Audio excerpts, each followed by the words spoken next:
नमस्कार प्रिय दर्शकांनो, तुमचे स्वागत आहे। कोणत्या पापामुळे स्त्रीचा गर्भपात होतो? कोणत्या कारणामुळे एक स्त्री कधीच आई होऊ शकत नाही?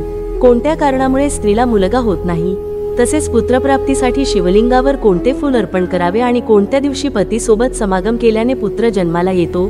या विषयांवर आपल्या प्राचीन लिंग पुराण, शिव पुराण, गरुड पुराण, विष्णू पुराण आणि पद्म पुराण इत्यादी ग्रंथांमध्ये आणि इतर ऋषी मुनींच्या संहितेत खूप महत्त्वाचे ज्ञान दिले आहे।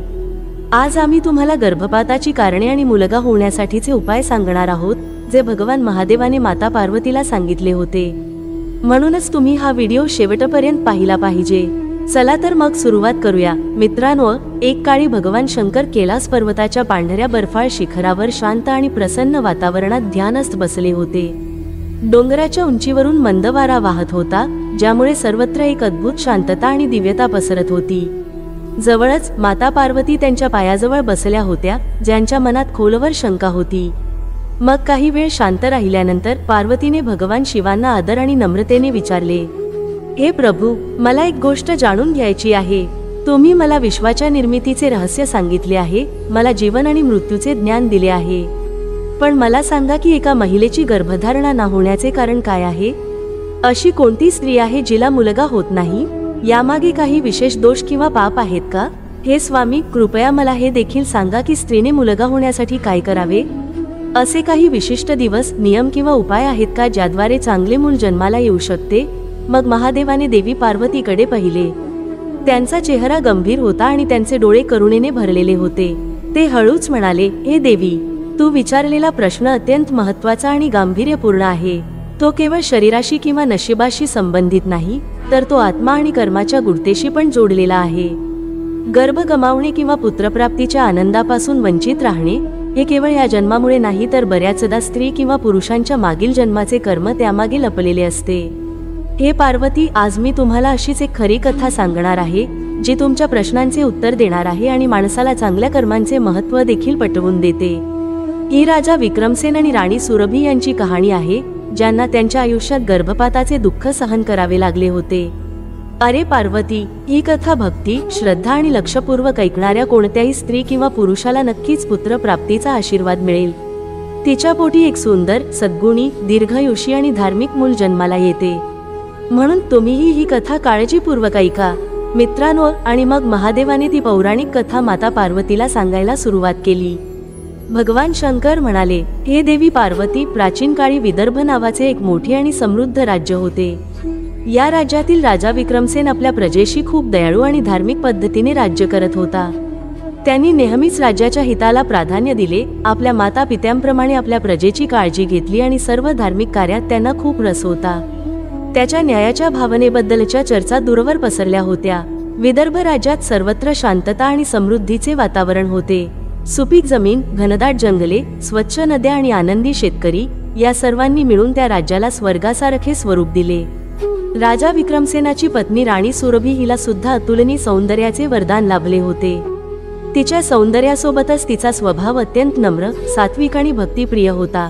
राणी सुरभी राजवाड्याची शोभा होती, पण ती केवळ सुंदरच नव्हती, तर खूप शिकलेली देखील होती। त्यांना संगीत, कविता, धर्म आणि धर्म यांचे ज्ञान होते। राजदरबारात ती तिच्या बुद्धिमत्तेमुळे अनेकदा महत्त्वाच्या निर्णयांमध्ये मदत करत असे। लोकही त्याच्याकडे आदराने पाहत होते आणि त्याच्या कोमल हृदयाचे कौतुक करत होते। राजा आणि राणीचे लग्न खूप प्रेमळ होते, परंतु त्यांची सर्वात मोठी इच्छा अजूनही अपूर्ण राहिली, ती म्हणजे मूल होण्याची इच्छा।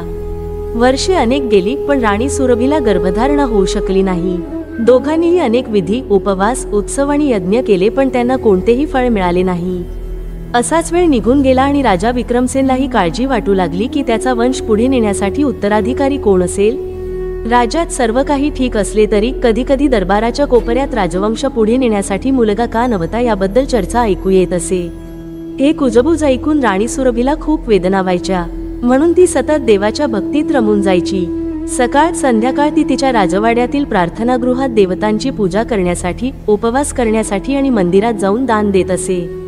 राजा विक्रमसेन देखील त्यांचे मनोबल वाढवत असत आणि म्हणत असत, हे प्रिय, धीर धर, आम्ही आमच्या कर्तव्यापासून कधीही मागे हटलो नाही। जे काही होईल ते देवाच्या इच्छेनुसारच होईल। मग या सततच्या प्रतीक्षेत एकदा राजवाड्याच्या दारावर एक चांगली बातमी अचानक ठोठावली। ती म्हणजे राणी सुरभी गरोदर राहिली. या बातमीने संपूर्ण राजवाडा आनंदित झाला. लोकांमध्ये उत्सव सुरू झाले. राजाने सर्व प्रमुख मंदिरांमध्ये विशेष पूजा आयोजित केली. सर्व बाजूंनी अभिनंदन येऊ लागले.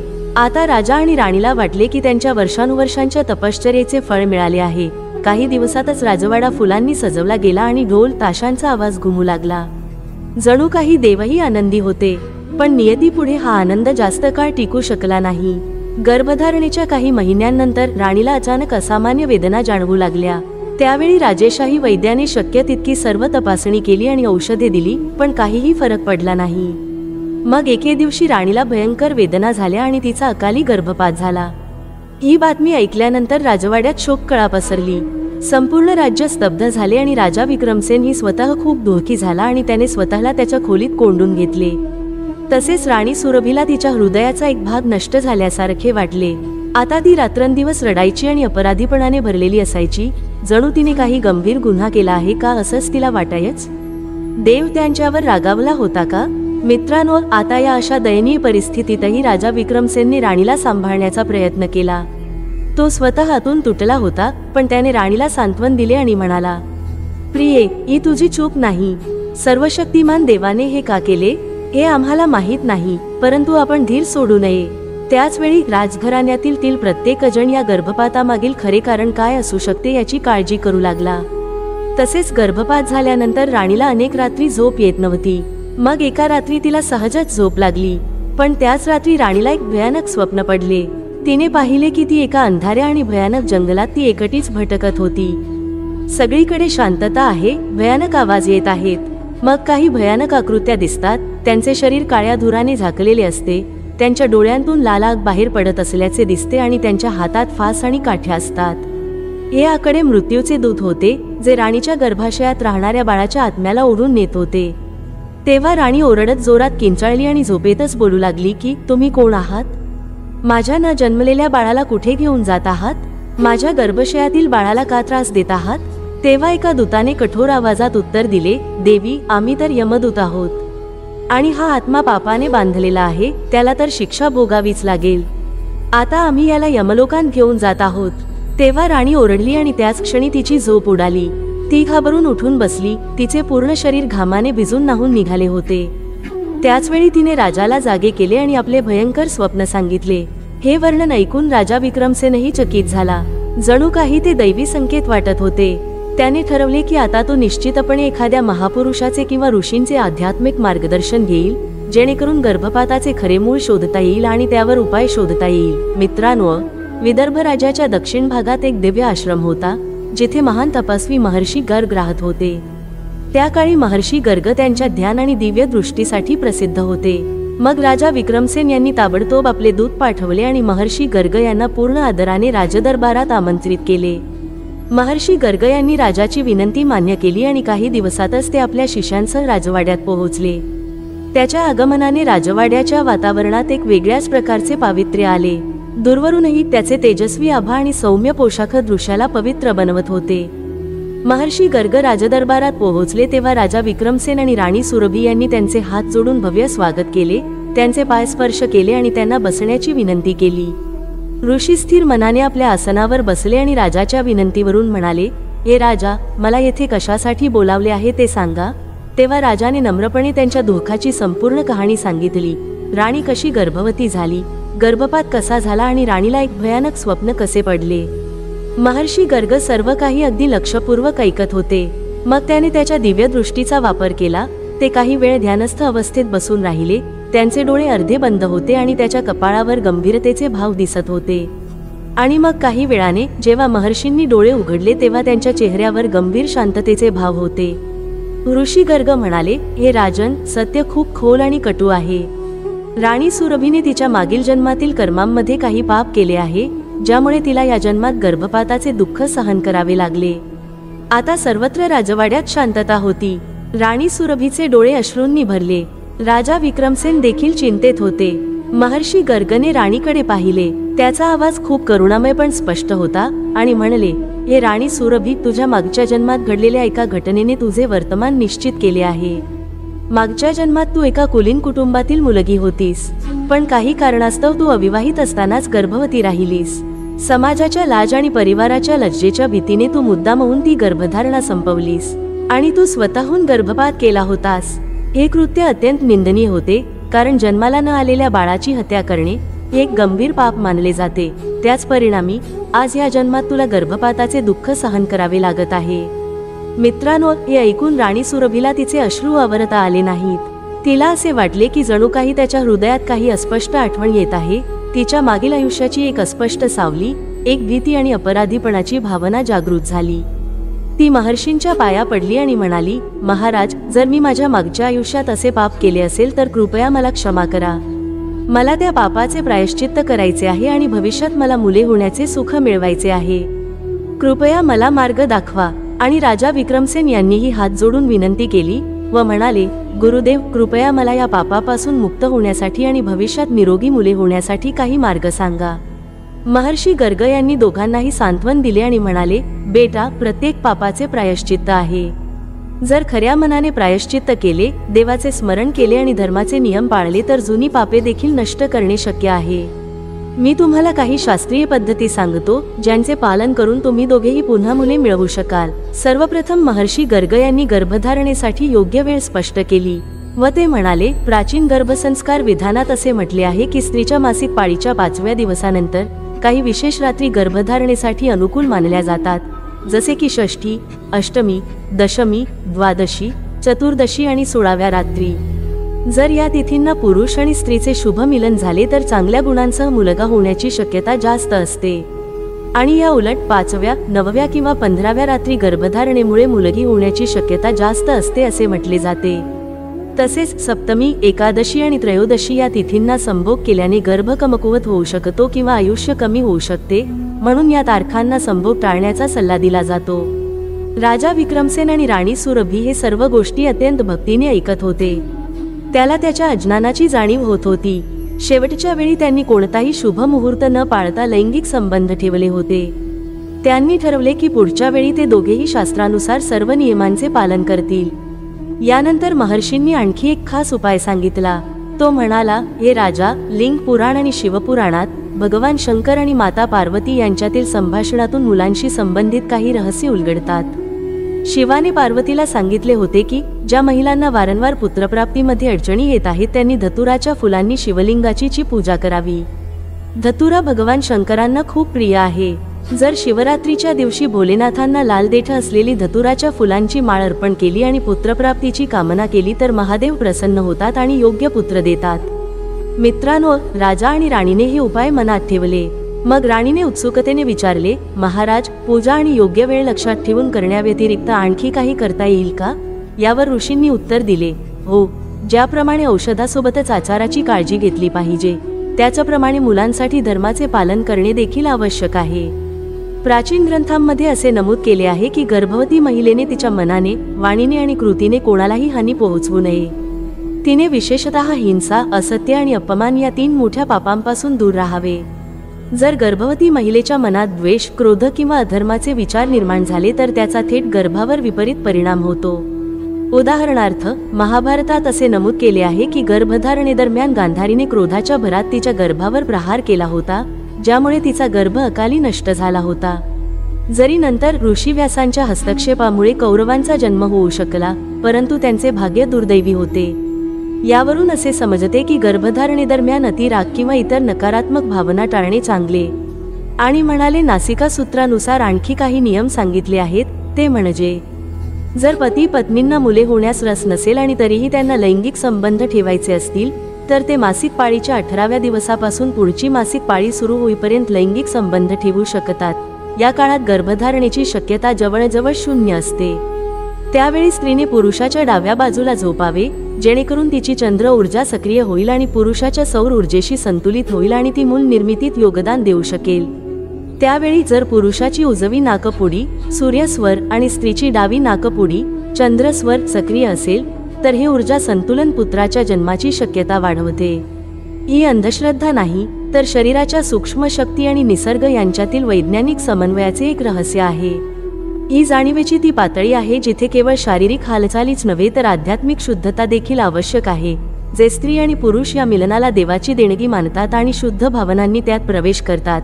त्यांच्या पोटातून जन्माला येणारे मूल केवळ एक मूल नसते तर एक आशीर्वाद असते.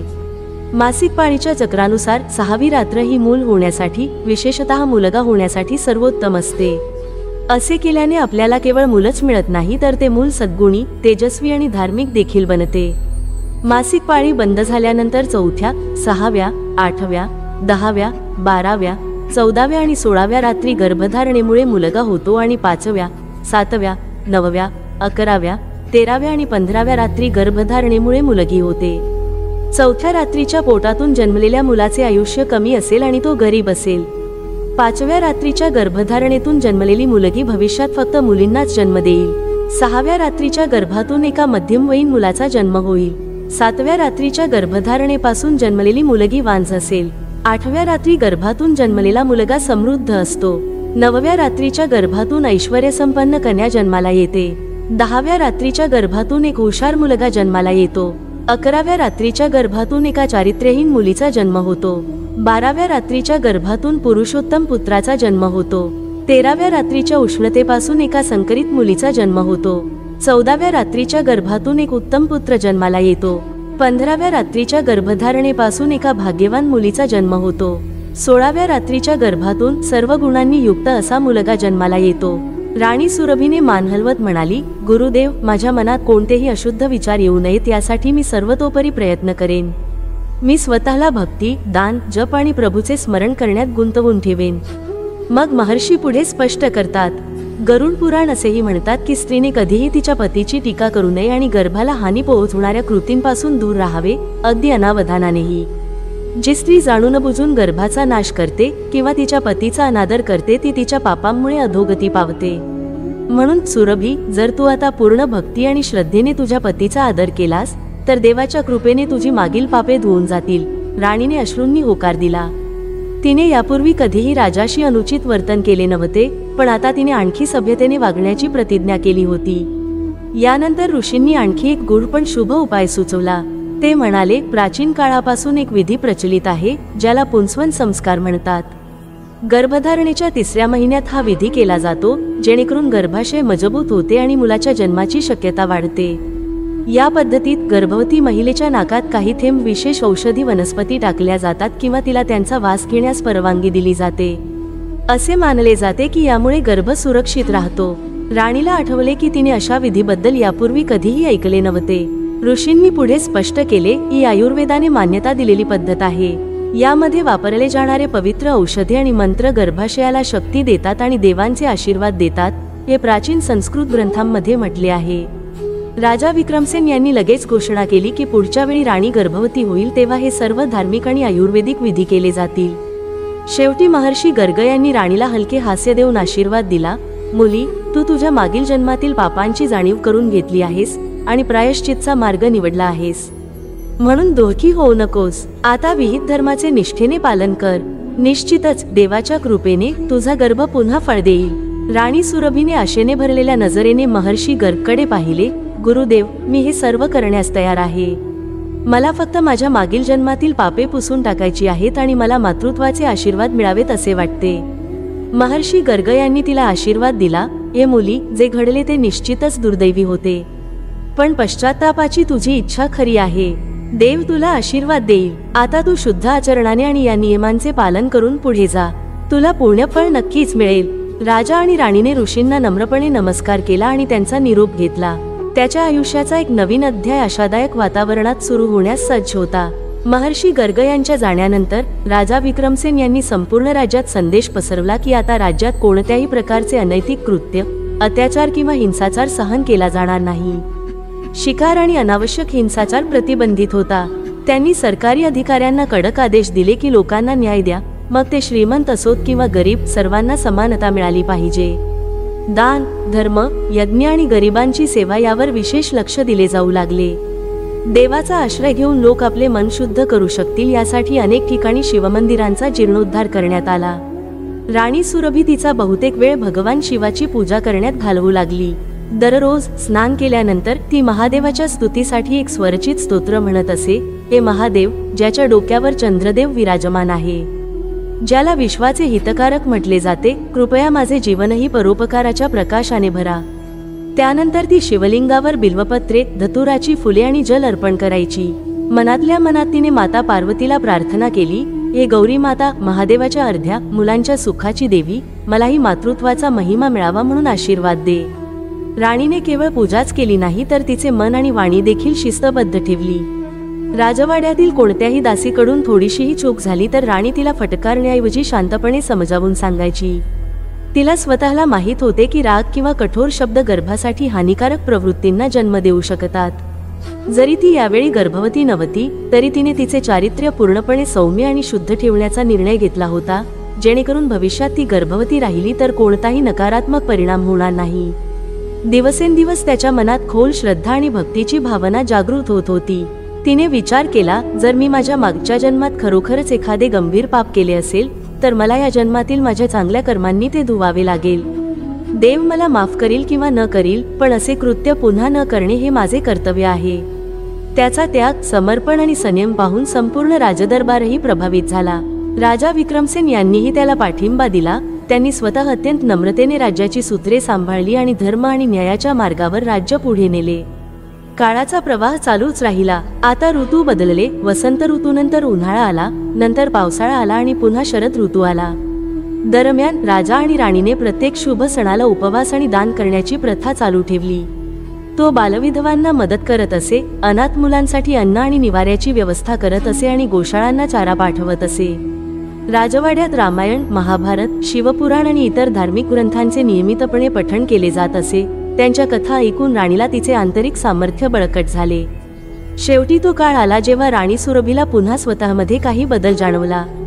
जेव्हा ती राजेशाही वैद्याकडे पोहोचली तेव्हा तिला कळले की यावेळीही ती गर्भवती आहे. हे ऐकून त्याचे हृदय भीती आणि आनंदाच्या मिश्र भावनांनी भरून गेले. एकीकडे ती खूप आनंदी होती की कदाचित देवाने तिच्या प्रार्थना ऐकल्या असतील, तर दुसरीकडे शेवटच्या वेळी झालेल्या भयानक अनुभवाने तिला भीती वाटली. तरीही त्याने हिंमत हरली नाही.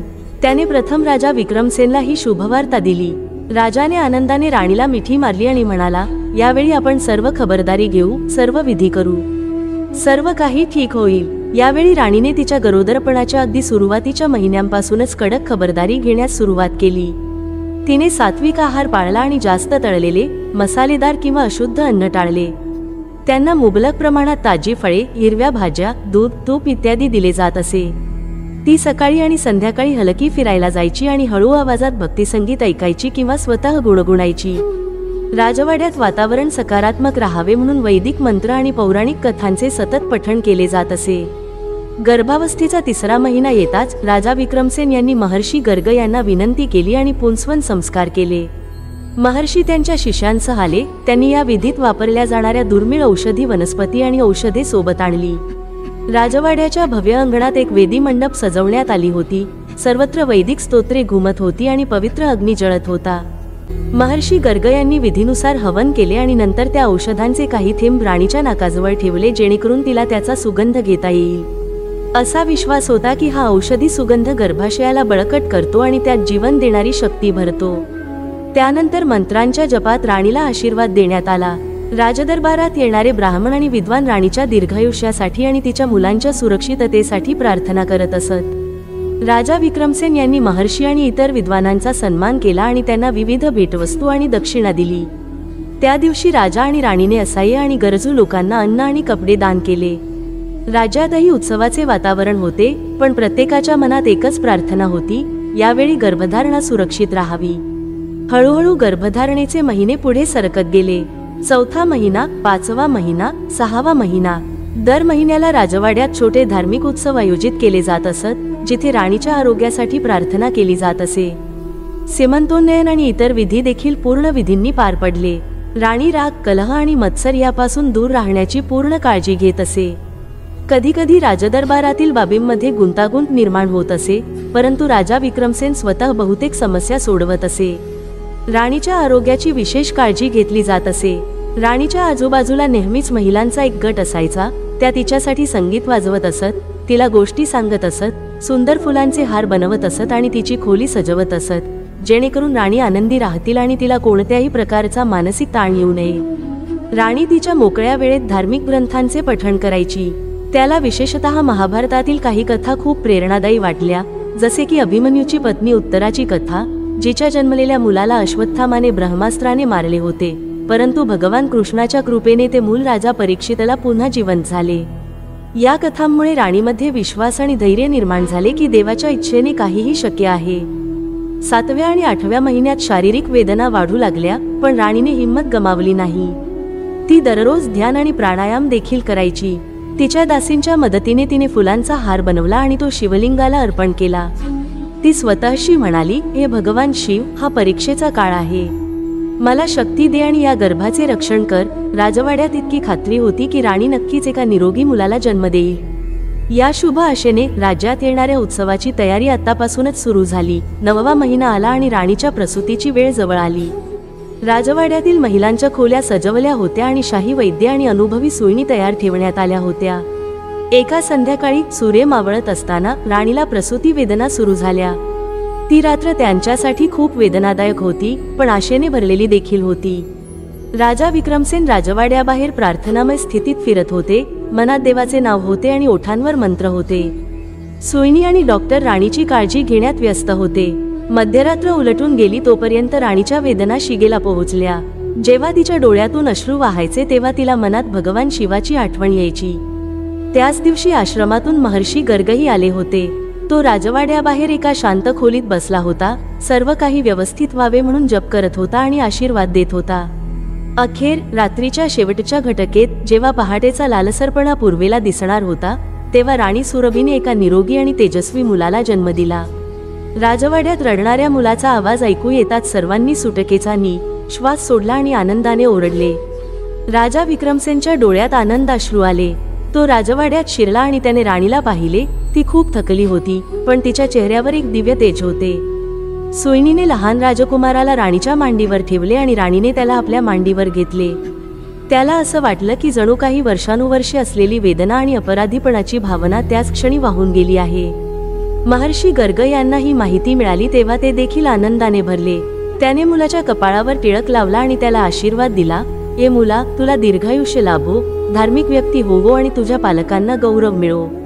राणी सुरभीच्या डोळ्यांतून सतत अश्रू वाहत होते, आनंदाचे, कृतज्ञतेचे आणि देवाप्रती पूर्ण समर्पणाचे। राजा विक्रमसेनने अभिमानाने आपल्या मुलाला आपल्या हातात घेतले, आकाशाकडे पाहिले आणि म्हणाले, "हे देवा, मी तुझा आभारी आहे। आम्हाला आमचा वारस सापडला आहे। आता या राज्यात पूर्ण आनंद आहे." मग दुसऱ्या दिवसापासूनच संपूर्ण विदर्भ राज्य उत्सवाच्या आनंदात बुडाले होते। प्रत्येक घरात दिव्यांच्या माळा सजवण्यात आल्या, बाजारात मिठाई वाटण्यात आली आणि भजन आणि कीर्तनाचे आयोजन करण्यात आले। राजदरबारात एक भव्य समारंभ आयोजित करण्यात आला होता। मित्रांनो, भगवान शिव म्हणतात, "हे पार्वती, आता कथेमधून मी तुम्हाला सर्व प्रश्नांची उत्तरे दिली आहेत."